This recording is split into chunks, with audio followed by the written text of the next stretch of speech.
ربنا آتنا في الدنيا حسنة وفي الآخرة حسنة وقنا عذاب النار. الحمد لله حمدا كثيرا طيبا مباركا فيه. الحمد لله حمدا كما ينبغي لجلال وجهه وعظيم سلطانه وكريم عطائه وجوده وشرفه وعزه وكماله. الحمد لله حتى يبلغ الحمد منتهاه، ثم الصلاة والسلام على رسول الله وعلى آله وصحبه وسلم. يا ربي تسليما كثيرا طيبا مباركا فيه. السلام عليكم ورحمة الله وبركاته. waxaynoo soo socday silsiladii ducooyinka ramadaanka aynu soo wadnay. waxaynu maraynaa ducada 7-aad. ducadan waxaynu kasoo dheehanaynaa suuratulbaqara aayadda 201. ilaahay subxaanahu watacaala wuxuu leeyahay: ومنهم من يقول ربنا آتنا في الدنيا حسنة وفي الآخرة حسنة وقنا عذاب النار. ducadani waxay ka mid tahay ducooyinkii uu aadka ugu ducaysan jiray nabi maxamed calayhi salaatu wasalaam. waa duco koobsanaysa khayrka adduun iyo ka aakhiro labadaba. ilaahi subxaana watacaala aayadda ku horeysa wuxuu ku sifeynaya qolo kale oo gaalo ah oo hamigoodu iyo qamigoodu uu yahay uun adduunye ka fikir. ومن الناس من يقول ربنا آتنا في الدنيا وما له في الآخرة من خلاق. dadka waxaa ka mida kuwa waxaweyaan odhanaya rabbiyow adduunyada un wanaag nagu sii, aakhirase aan waxaweyaan waxlaaliyo wax ay xilis ka saarayaan amaba hamiyo oo kaga jira aanay jirin. ومنهم من يقول ربنا آتنا في الدنيا حسنة وفي الآخرة حسنة وقنا عذاب النار. waxaa kaloo ka mid ah marka waa mu'miniintii kuwa odhanaya rabbanaa rabbigayow, mawlahayagow, maamulahayagow, ilaahna abuuray ena rabeeyayow, aatina nasii fi dunyaa adduunyada intaanu joogno waxaadna siisaa xasanatan wanaag oo dhan. xasanatan markaa wuxuu noqonayaa tafsiirkeedu alkamaalu min kulli shay. wax kasta oo adduunyo dul yaala oo wanaagsan rabbiyow nasii. hadday caafimaad tahay iyo hadday maal wanaagsan tahay iyo haddii ay alla ka cabsi tahay iyo haddii ay cimri barakaysan tahay iyo haddii ay waxaweyaan adduunka wax kasta oo wanaagsan, hadday xaas wanaagsan tahay iyo haddii ay waxaweyaan wax kasta oo wanaagsan oo adduunyada dusheeda yaala qofka bani aadamka ah waxaweyaan uu ku liibaani karo oo noloshiisa fududayn kara rabbiyow nasii. cali bn abi aalib wuxuu leeyahay radiallahu can, xasanatan waxaa laga wadaa xasanada adduunka azawjatu saalixa, gabadha wanaagsan. wuxuu u cogsanayaa markaa xadiiskii nabiga calayhi salaatu wasalaam: addunyaa mataac wa khayru mataaciha almar'atu saalixa. adduunku waa dhaldhalaal iyo indhadoogsi, waxaas ugu wanaagsan gabadh wanaagsan oo waxaweyaan marka uu ninku eego uu ku farxo, markuu ka maqan yahay xafida sirtiisa iyo waxaweyaan maalkiisa iyo reerka ay wada leeyihiin. qataada wuxuu leeyahay xasanatu dunyaa waxaweyaan alcaafiyatu walkafaaf. waa inaad caafimaad qabto oo isku filaansho aad leedahay oo waxaweyaan aad maal gacanta ku hayso, aanad qof bani aadamka gacanta hoos dhiganaynin ama aan faqri ku haynin. xasan albasri wuxuu leeyahay xasanatu dunyaa waxaweyaan alcilmu walcibaada, in ilaahay subxaana watacaala cilmi ku siiyo, cibaadana ilaahay ku waafajiyo. inamaa yakhsha allaha min cibaadihi alculamaa. ilaahay waxaa ka cabsada adoomadiisa cilmiga u leh ee garanaya ee caarifiinta oo ilaahay subxaana watacaala inaad baratid oo dabadeetana aqoon aad ku caabudid wax ka qaalisani ma jiraan.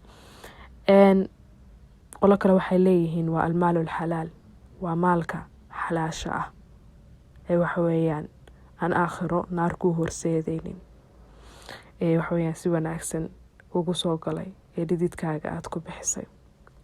marka xasanatu dunyaa waa wax kasta oo wanaagsan oo adduunyadan dul yaala.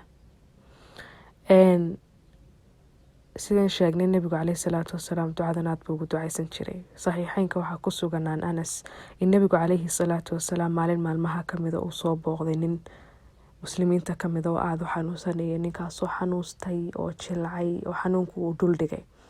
markaasuu nabigu caleyhi salaatu wasalaam wuxuu weydiiyey ninkii, miyaad ay jiraan waxaad ku ducaysan jirtay markii aad caafimaadka qabtay?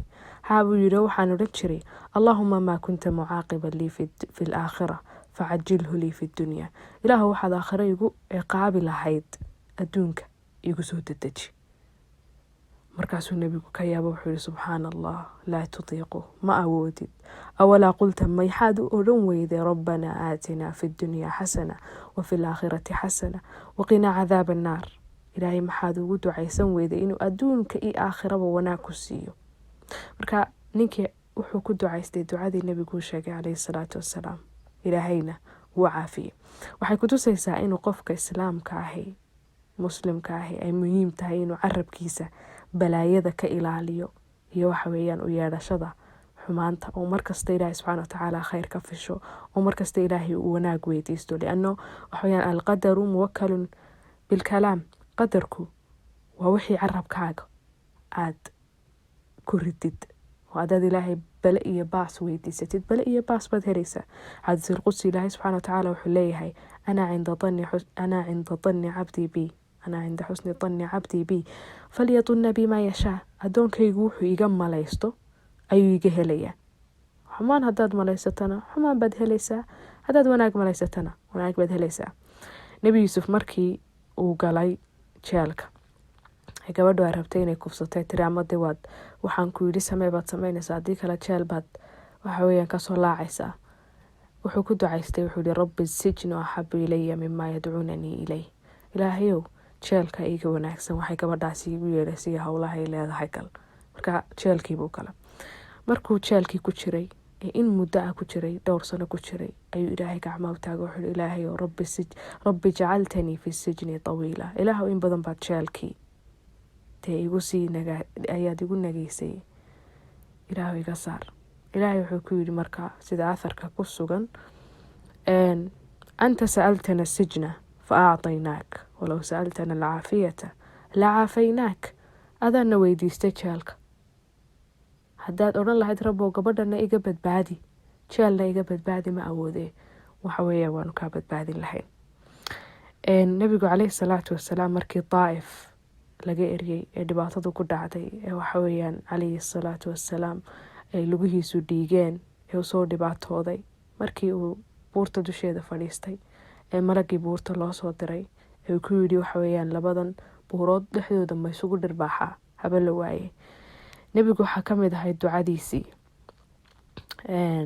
waxaa kamid ahayd ilaahay haddaanad iga cadhoonaynin, in lam yakun bika calaya qadabun falaa ubaali laakina caafiyataka awsacu lii. yani waxaweyaan ilaahayow haddii anaad adigu iga cadhoonaynin adduunka waxba igagama maqna, mar walba laakiin caafiyadaada iyo wanaagaaga iyo inaad ummadaydana soo hadayso, anigana waxaweyaan dhibtana igu hayaan aada iga badbaadisid ayaa ii roon. waxay ummadiisana muu habaarin, isaguna inay dhibaatadani ay kusii socoto waxaweyaan ilaahay buu ka magan galay oo sidan ay ugula sii dhaqmaan. marka mar walba inuu qofku afkiisa wanaaga baro oo waxaweyaan uu khayr waxaweyaan ilaahay weydiisto ayaa muhiima. nabigu caleyhi salaatu wasalaam wuxuu odhan jiray tafaa'aluu bilkhayri tajiduuh, wanaag fisha aydu heshaane. dad balaayo iyo baas iyo waxaweyaan negative thoughts, markasta maskaxdaada wax negative ay ku jiraan, negative unbaad helaysaa. marka xasanatu dunya waa wax kasta oo wanaagsan oo adduunyadani dul yaala. fi dunya xasana wa fi laakhirati xasana. ilaahu aakhirana wax kastoo wanaagsan nasii. waxyaabaha aakhiro ugu wanaagsan ee qofku helaya waxaweyaan inuu badbaado, oo ilaahay maalintaa aanu ku fadeexaday khalqiga hortiisa, oo qabriga rawdadu ka helo, oo maxsharka uu ku badbaado, oo jannada uu galo. hadhowna waxaweyaan waxa ugu wanaagsan ee jannada lagu helaa liladiina axsanuu lxusna wa ziyaada. kuwii wanaaga sameeyey wanaag bay helayaan, waana loo ziyaadinaya. ziyaadada waxaa layidhaahaa oo lagu macneeyaa inay tahay aragtida ilaahay subxaanahu watacaala, inaad ilaahay wejigiisa aragtid ayaa ziyaadada. wujuuhun yowmaidin naadira ilaa rabbihaa naadira, waxaa jiri doona wejiyo maalintaa eegaya rabbigood. ilaahay subxaana watacaala haynaga dhigo kuwa ilaahay arkaya. aakhiro waxaa yaala maa laa caynun ra'at walaa udunun samicat walaa khatara calaa qalbi bashar, waxaan elina arag dhagina maqlin qalbi bani aadamna aan kusoo dhicin. qolo kale waxay ku macneynayaan wa fil aakhirati xasanada xuuralciinta inay tahay. marka wax kasta oo wanaagsan oo aakhiro yaala, laga bilaabo markaad qabriga waxa weeyaan gashid inuu ilaahay ku sugo oo shahaadada kugu sugo oo rawdad lagaaga dhigo oo maxsharka badbaadid oo aanad fadeexoobin oo aad waxa weeyaan ka cabtid xawdkii nabiga calayhi salaatu wassalaam oo rafiiqiisa noqotid oo ilaahay wejigiisa aragtid, ayay ka dhigantay inaad markaa aad ku ducaysanaysid wa fil aakhirati xasana. halkaa kumaad sii joogine waqinaa cadaaba annaar, rabbiyow naga ilaali. waqinaa wiqaayadda waxaa layidhahaa kahortaga wuxuu intaanu dhicin kahortagiisa. rabbiyow yaanan anakii cadaabku ismudanin oo is arkin, ayay ka dhigantay marka waqinaa cadaaba annaar, naga ilaali cadaabka naarta maalinta iyo dhibaatooyinka dhacaya. markaa sidaan arkayno ducadani waa duco waxa weeyaan koobsanaysa khayr adduun iyo mid aakhiro. ilaahayna subxaanahu watacaala waxa weeyaan aayadan 201 ربنا آتنا في الدنيا حسنة وفي الآخرة حسنة وقنا عذاب النار 202 أولئك لهم نصيب مما كسبوا إلهي لي. kuwaasi markaa qolada ku ducaysanaysa adduun iyo aakhiraba way helayaan waxa ay ku ducaysanayaan. kaanama ilaahay subxaana watacaala markaa inuu ballan qaaday in waxa weeyaan xatman uu ajiibayo ducadan oo duca mustajaaba ah ay tahay. xadiiskan kale saxiixeynka ku sugan ninka nabigu calayhi salaatu wasalaam uu soo booqdayna ilaahay subxaana watacaala uu ku shaafiyey ducaduu nabigu u sheegay. marka ducadani waxay leedahay qiimahaas intaa leeg iyo xeeldheerida intaa leeg ayay leedahay.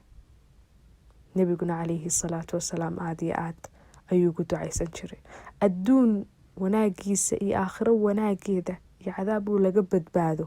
dee waaba inta waxweeyaan bani aadamka oo dhan ama muslimka oo dhan uu ordayo ee uu doonayo inaad adduunna liibaantid oo ciziyo karaamadaad ku noolaatid oo wax kastoo wanaagsan ilaahay subxaana watacaala kaa arsaaqo, aakhirana aad badbaadid ilaa aad wejiga ilaahay subxaanahu watacaala aad arkaysid.